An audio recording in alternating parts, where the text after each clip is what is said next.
बहुत समय पहले की बात है। खुनिया गांव के 8 to 10 लोगों की एक मंडली दर्शन हेतु एक काली मंदिर में गई थी। काली का यह मंदिर एक जंगल में था, पर आसपास में बहुत सारी दुकानें, धर्मशाला आदि भी थे। कच्ची पक्की सड़कें भी बनी हुई थीं, पर घने उगे जंगली पेड़ पौधे इसे जंगल होने का भान कराते थे। ये काली मंदिर बहुत ही जगता स्थान माना जाता था। यहाँ हर समय भक्तों की भीड़ लगी रहती थी, पर मंदिर के अंदर जाने का समय सुबह 1 बजे से लेकर रात के 1 बजे तक ही था। भक्तों की उमड़ती भीड़ को देखते हुए मंदिर में मुख्य दरवाजे के अलावा एक और दरवाजा खोल दिया गया था, ताकि भक्तजन मुख्य दरवाजे से दर्शन के लिए प्रवेश करें और दूसरे दरवाजे से निकल जाएं। खुनिया गांव की मंडली शाम को 6 बजे दर्शन के लिए मंदिर पहुंची और दर्शन करने बाद मंदिर के आसपास घूमकर वहां लगे मेले का आनंद लेने लगी। मेले में घूमते घामते यह मंडली अपने निर्भयपन का परिचय देते हुए जंगल में थोड़ा दूर निकल गई।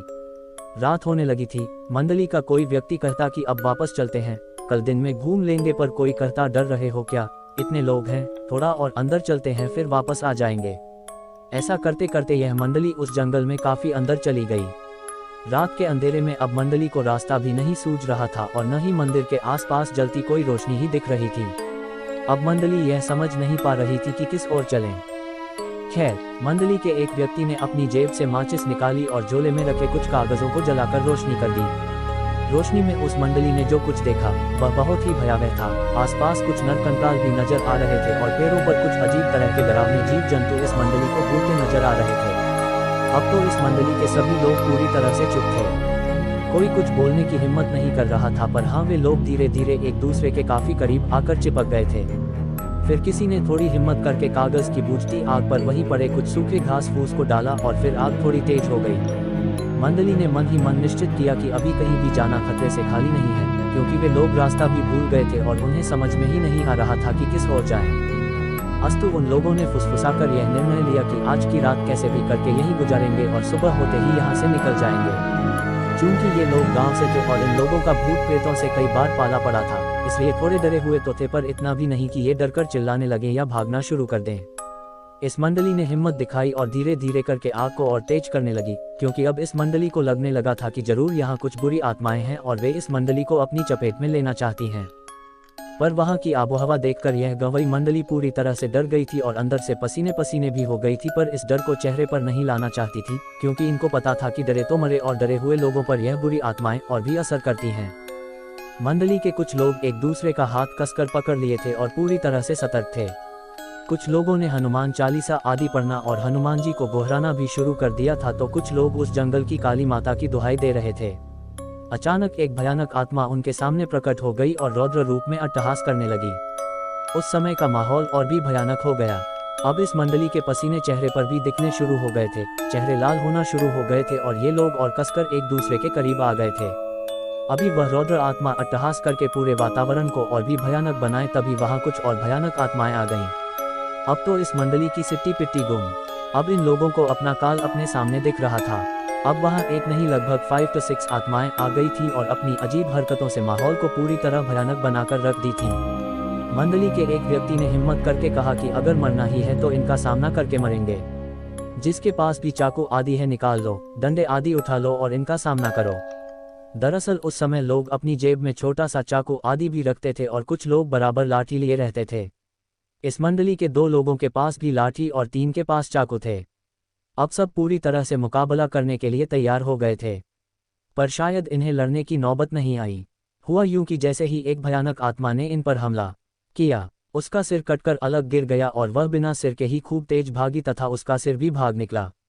अब माहौल एकदम से भयानक रणमय हो गया था, क्योंकि एक गौरवनीय व्यक्ति जो कोई साधु जैसा दिखता था और केवल धोती पहने हुआ था, हाथ में तलवार लिए इन बुरी आत्माओं को काटे जा रहा था।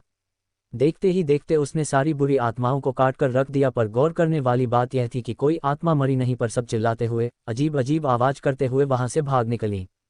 अब यह मंडली उस सज्जन महात्मा के पैरों पर गिर गई थी और उन्हें धन्यवाद दे रही थी। इस मंडली को उस गौरवनीय पराक्रमी महात्मा ने अपने पीछे आने का इशारा करके आगे बढ़ने लगे। लगभग 10 मिनट चलने के बाद यह मंडली एक कुटिया के पास पहुंच चुकी थी। वहां डर का कोई नामो निशान नहीं था। उस महात्मा ने इन लोगों को कुटिया के अंदर आने का इशारा किया। कुटिया में पहुंचकर इन लोगों ने अपना जोरा झंटा रखा और चैन की सांस ली। फिर बाबा ने इशारे से ही इन्हें खाने के लिए पंगत में बैठा दिया। कुटिया के अंदर से एक दूसरे महात्मा निकले और उन्होंने किसी पेड़ के पत्ते को पत्तल के रूप में इन लोगों के आगे रख दिया। फिर क्या था, उस महात्मा ने उस पत्तल पर कुछ अलग अलग पेड़ों के पत्ते रखे। ऐसा करते समय इस मंडली को बहुत अजीब लग रहा था, पर किसी में हिम्मत नहीं थी कि बाबा से कुछ पूछे। फिर उस महात्मा ने कमंडल से जल लिया और कुछ मंत्र बुदबुदाकर छिड़क दिया। अरे ये क्या, अब तो वे पतले थाल बन चुकी थीं और मंडली के हर व्यक्ति के इच्छानुसार उसमें पकवान पड़े हुए थे। फिर बाबा का इशारा मिलते ही बिना कोई प्रश्न किए यह मंडली जीमने लगी। जीमने के बाद बाबा का इशारा पाकर वह मंडली वहीं सो गई, पर सब सोने का नाटक कर रहे थे, नींद किसी के भी आंख में नहीं थी। इस कुटिया में दूर दूर तक डर नहीं था, पर बाबा के कारनामे देखकर वे लोग हतप्रभ थे और सोच रहे थे कि सुबह बाबा से इस बारे में जानकारी लेंगे। सुबह जब सूर्य की किरणें इस मंडली के चेहरे पर पड़ी तो इनकी नींद खुली। मंडली का हर व्यक्ति बहुत ही आश्चर्य में था, क्योंकि वहां न कोई कुटिया थी और न ही रात वाले बाबा ही, और ये लोग भी नीचे वैसे ही घास फूस पर सोए हुए थे। अब इनको समझ में नहीं आ रहा था कि वह कुटिया और बाबा गए कहाँ। खैर, अब इन लोगों के पास कोई चारा नहीं थी। थोड़ा बहुत इधर इधर छानबीन करने के बाद इनको रास्ता भी मिल गया और ये लोग मेले में वापस आ गए। मेले में वापस आने के बाद ये लोग काली माता के पुजारी से मिलकर सारी घटना बताए। पुजारी बाबा ने एक लंबी सांस छोड़ते हुए कहा कि वह दिव्य आत्मा है जो इस जंगल में रहती है। वह केवल रात में ही, और वह भी भूले भटके लोगों को ही नजर आती है और उन्हें रात में आश्रय प्रदान करके फिर पता नहीं कहाँ गायब हो जाती है। उस पुजारी बाबा ने बताया कि ऐसी घटनाएं उन्हें काफ़ी श्रद्धालु सुना चुके हैं। इतना ही नहीं, उन्होंने कई बार दिन के उजाले में 9 से 10 लोगों के साथ इस जंगल का कोना कोना छान मारा है, पर कभी भी न वे महात्मा मिले और न ही ऐसी कोई कुटिया ही दिखी। खैर, यह मंडली तो कुछ और ही करना चाहती थी। इस मंडली ने फिर हिम्मत करके रात को जंगल में निकल गई। मंडली चाहती थी कि उन्हें बुरी आत्माएं सताएं और बाबा फिर आकर उनकी रक्षा करें। इसी बहाने यह मंडली यह चाहती थी कि बाबा के दिखते ही उनके पैरों पर गिरकर कुछ रहस्यों के बारे में जानकारी ली जाएगी। बाबा से हाथ जोड़कर प्रार्थना किया जाएगा कि वे कुछ अनसुलझे प्रश्नों का उत्तर दें। पर ये क्या, अभी ये लोग जंगल में कुछ दूर ही आगे बढ़े थे कि जो बाबा रात को पत्तल लाकर रखे थे वे दिख गए और बोले, तुम लोगों के मन मस्तिष्क में क्या चल रहा है मुझे पता है, पर ऐसी भूल मत करो, कुछ चीज़ों को रहस्य ही रहने दो।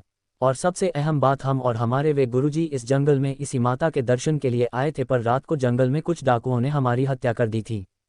फिर हम कभी इस जंगल को छोड़कर नहीं गए और रात भर जागकर श्रद्धालुओं को डाकुओं और बुरी आत्माओं से बचाते रहते हैं। जय बाबा विश्वनाथ, जय माँ काली।